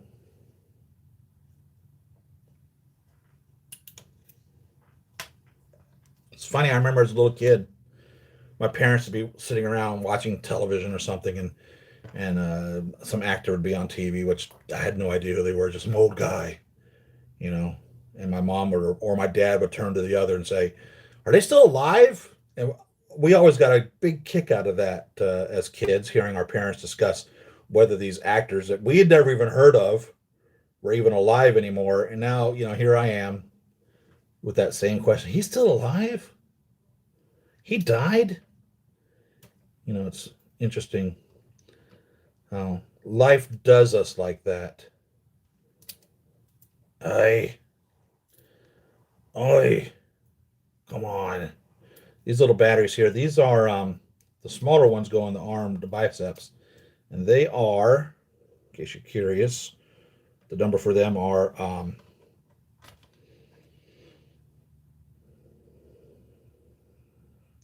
AG0 L521F. AG0 L521F. I might be able to get all three of these into this little King Arts tweezer. I'll try it.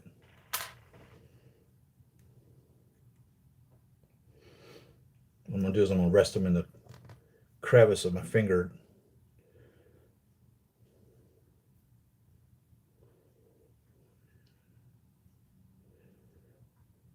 Try to compress them into there.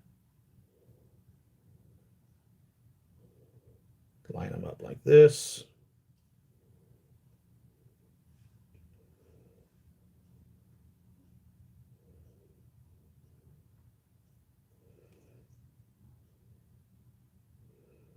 Am I going to get them all in here?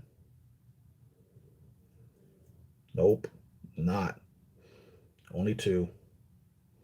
Gosh dang it. It popped right out though. You guys know the struggle. Any of you have ever put batteries into an Iron Man figure, you know the struggle.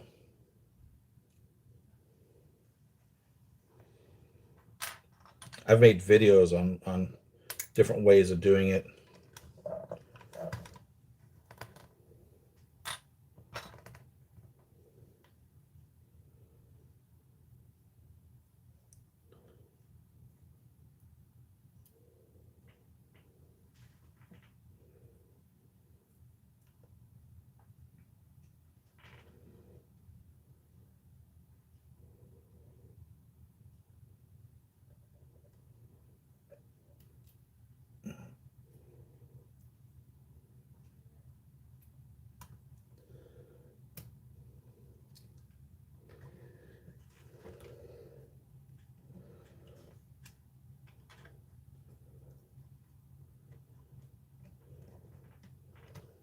Stay. Please stay. Please stay. Awesome.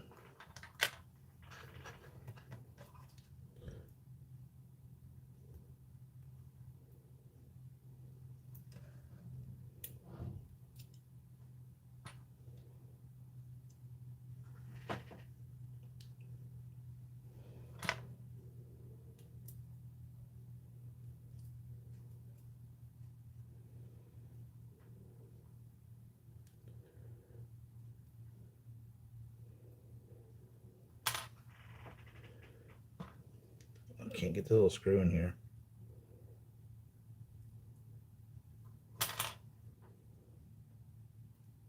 The struggle is real, guys, gals.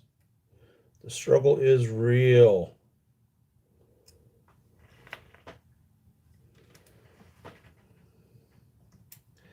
Christian Bale. Martin Raggard, lesson. Thank you very much for popping in. Love you being here every week.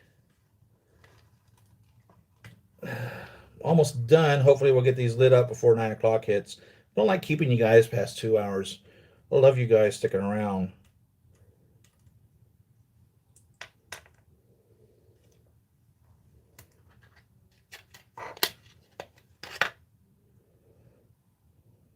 Last pieces in here.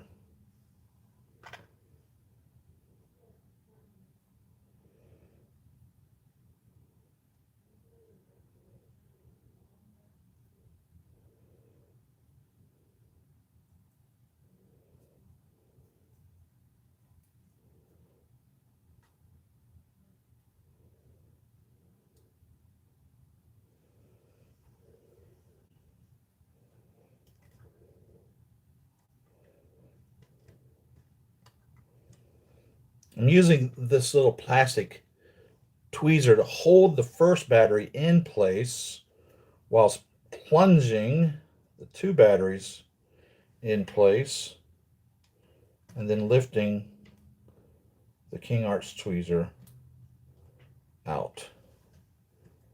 That is the plan of action which worked on the last bicep and it worked on this one.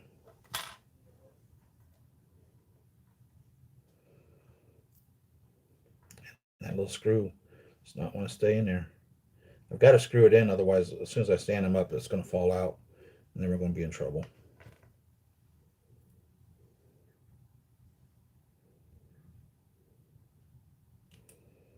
There we go. I don't have to make them tight though. I just have to hold it in. Let's kill these lights. Light them up.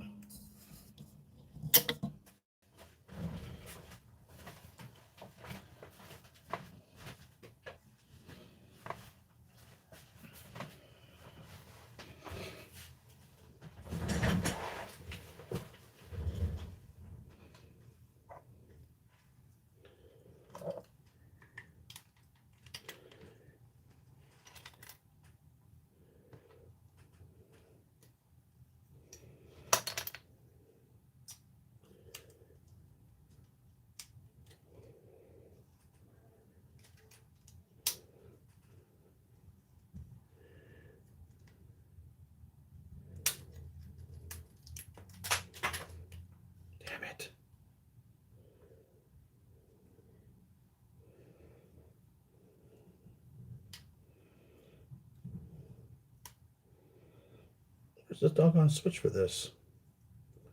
There it is.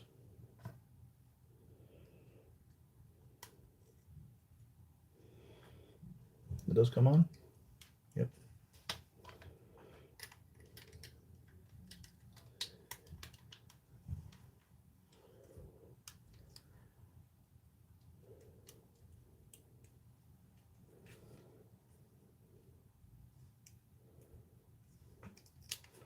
So about these hands, pull some thruster hands on here. Maybe you'll see him lit up. Mark 21, Midas, die cast, some chrome pieces. Definitely not enough to call him the Chrome. So his name definitely is the Mark 21 die cast.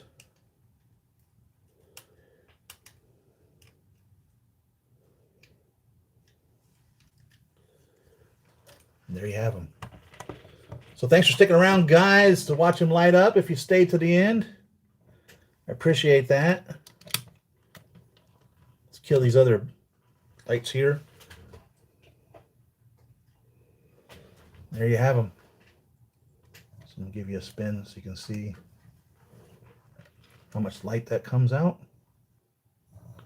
Let's see, we lost connection there. So I'll give you a spin here so you can see how much light comes out of them. Pretty bright, considering the camera makes them brighter than they actually are. They're bright enough. It'll last. I mean, you're not going to get 2 hours out of this. If you are, you're lucky. But looks cool when you line them up. If you go through all the effort to show that off, it really looks nice. So there you have it, guys. If you want to help out the channel, you can subscribe to Patreon, Siri, www.patreon.com, patreon.com. There'll be a link at the top up here and at the bottom at the end screen. Patreon.com/Siri Emerald, SIRIEMERALD. I've got nothing to give you, man. And I don't ask for anything other than $1 a month. I'm not like one of these people that are demanding 5, 10, 20, 50, $100 or whatever. I've got nothing to give you. Just my undying love and gratitude to you.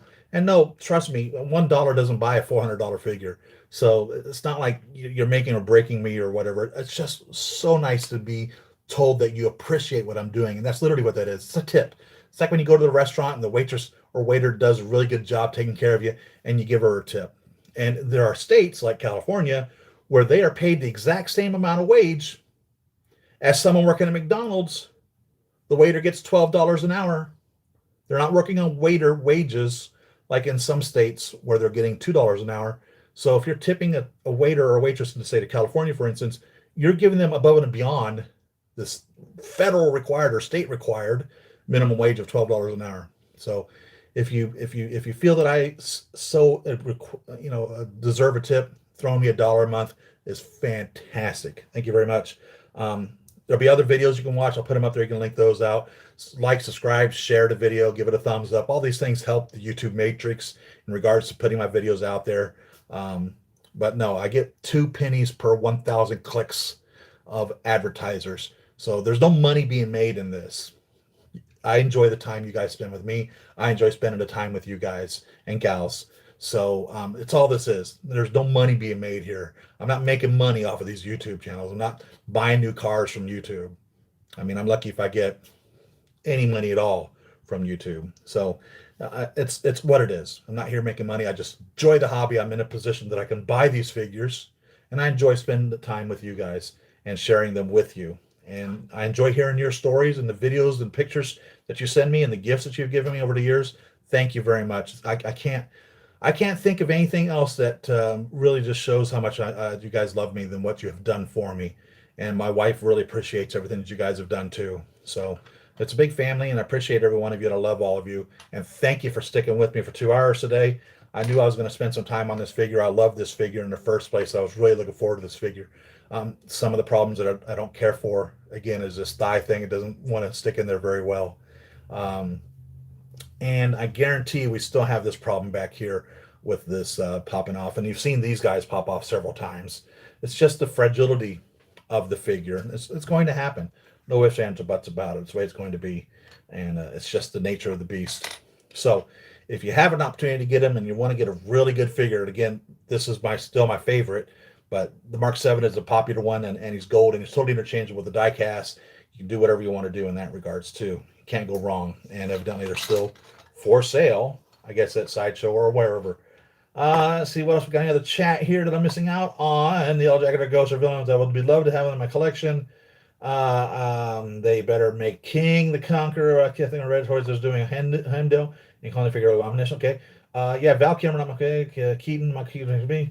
Thank you for today. You're welcome. Jake had a great time. See you next week. Toys Mafia next time, maybe. And yeah, thanks, guys. And I will see you. And thank you for sticking around. Peace. Love ya. Have a good one. See you in the next video. Bye.